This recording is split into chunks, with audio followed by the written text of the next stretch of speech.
कहानी की शुरुआत में ही इरिस नाम की इस महिला को दिखाया जाता है जो कि काफ़ी टूट चुकी होती है अपने बेटे के मौत के बाद।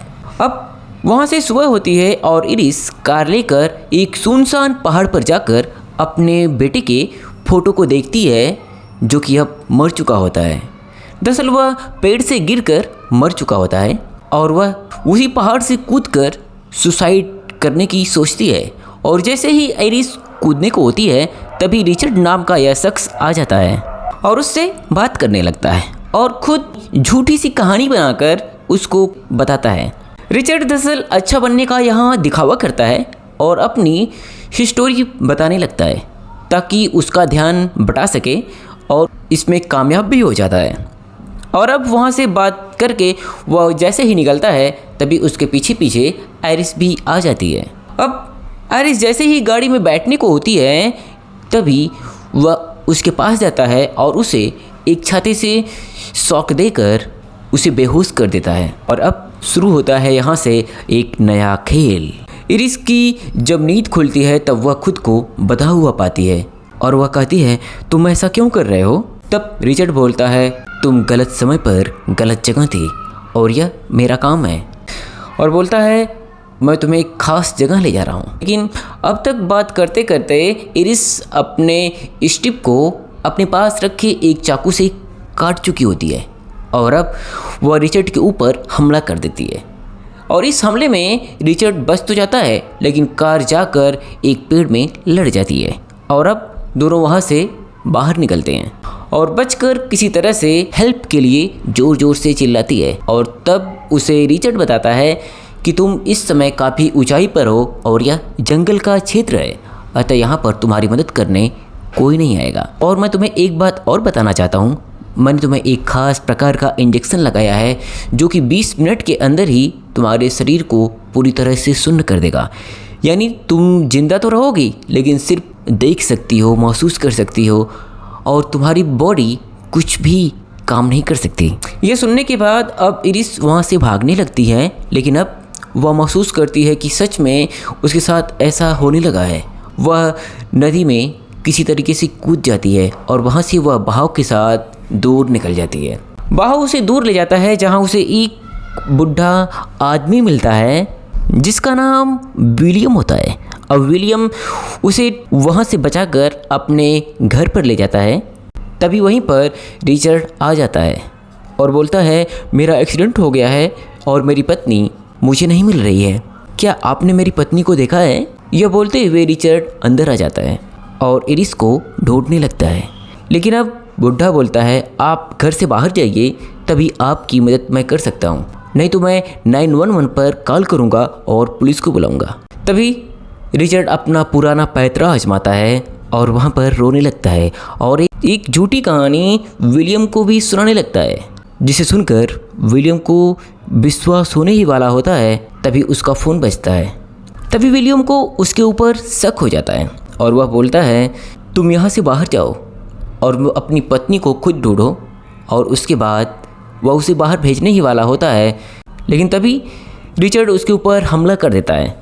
अब विलियम व रिचर्ड में काफ़ी लड़ाई होती है जिसमें रिचर्ड उसे चाकू से मार देता है और वहीं पर विलियम के घर में आग लगा देता है। और आग लगाकर अब वह आइरिस को ढूंढ लेता है और ढूंढकर वहाँ से आइरिस को अपने गाड़ी में बैठाकर उसे फिर से अपने साथ ले चलता है।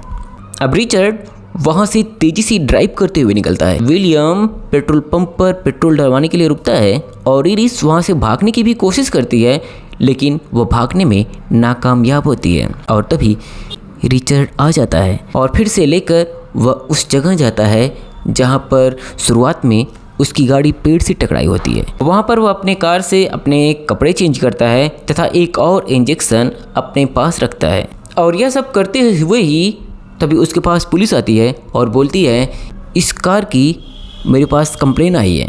अब पुलिस रिचर्ड से पूछताछ करने लगती है पर वह किसी तरीके से पुलिस को भी एक झूठी कहानी सुनाकर विश्वास दिलाने ही वाला होता है। लेकिन तभी उसे आइरिस की हालत देखकर उसके ऊपर शक होता है और जैसे ही पुलिस को उसके ऊपर शक होता है रिचर्ड पुलिस वाले को भी मार देता है और उसे उसकी गाड़ी में जला देता है और वहाँ से भाग जाता है। अब इधर धीरे धीरे एरिस को भी उसके इंजेक्शन का असर कम होता जा रहा था, अतः वह अब बात करने लगती है और बोलती है, तुम्हारा दिमाग क्या किसी एक्सीडेंट में ख़राब हुआ या तुम पहले से ही ख़राब था? और बोलती है, तुम भी अपने बच्चे को प्यार करते हो, तुम भी अपनी फैमिली को प्यार करते होगे, तुम मुझे छोड़कर चले जाओ, मैं किसी से कुछ नहीं कहूँगी। लेकिन रिचर्ड उसे वहाँ से एक सुनसान जंगल में ले जाता है जहाँ पर एक नदी होती है और बोलता है, गलती के लिए माफ़ करना और यह हमारा और तुम्हारा आखिरी स्टॉप है और अब तुम यहाँ की मछलियों के साथ मज़े करना। लेकिन जैसे ही गाड़ी रुकती है, इरिस उसके पैर में वही इंजेक्शन घोंप देती है, लेकिन इरिस का मसल अभी भी पूरी तरह से काम नहीं कर रहा था। इस कारण वह इंजेक्शन इंजेक्ट नहीं कर पाती और बोलती है, अगर तुम मुझे मारना ही चाहते थे तो मैं तो सुसाइड करने ही वाली थी, मुझे क्यों नहीं छोड़ दिया, मैं तो वैसे भी मर जाती।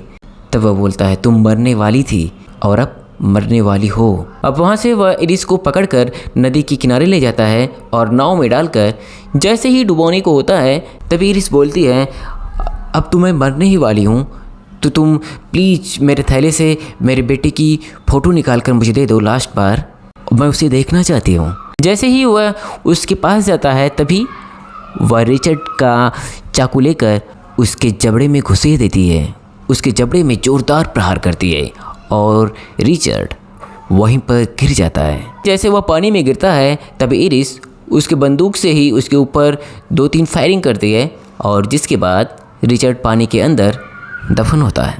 अब यहाँ से गोली चलाने के कारण बोट में भी छेद हो गया होता है, जिसके कारण बोट डूब जाती है। लेकिन वहाँ से किसी भी तरीके से इरिस तैर कर बाहर निकलती है और तब देखती है दूसरी तरफ रिचर्ड भी तैर कर बाहर निकल गया होता है, लेकिन उसे 2-3 गोलियां लगी होती हैं और वह मरने की कंडीशन में होता है। अब इरिस उसके पास जाकर उसे थैंक यू बोलती है क्योंकि अब वह जीना चाहती है। बच्चे के मौत के सदमे से पूरी तरह से बाहर निकल जाती है और इसके लिए वह रिचर्ड को थैंक यू बोलती है और वहीं पर रिचर्ड मर जाता है और यहीं पर यह कहानी ख़त्म होती है।